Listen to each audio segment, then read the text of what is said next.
Kailangan natin ng malaking salapi. Kailangan nating mag-bank heist. We will call ourselves the Danger Girl. Ang tanong, paano kaya natin gagawin yung bank heist? Idea?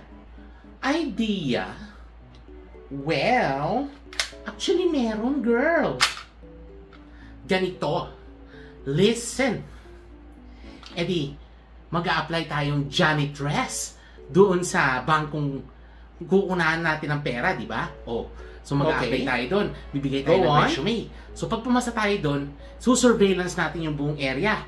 So aabot siguro yun mga 5, 10, 15 years. So habang nangyayari yun, kumikita tayo, di ba? So sumasakay tayo hanggang sa nakuha natin yung buong information ng bangko. So after nun, pag nakuha natin ang loob ng mga manager doon at bangko, makukuha natin yung mga buong code. And then, after nun, sometimes baka hindi na natin kailangan magnakaw kasi meron na tayong pension and everything.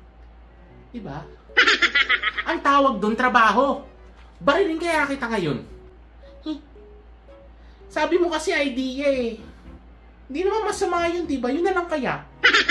Gusto nga natin easy money. Gagawin mo ilang years. Trabaho na yun eh. Oo, nanggigigil ako sa utak mo.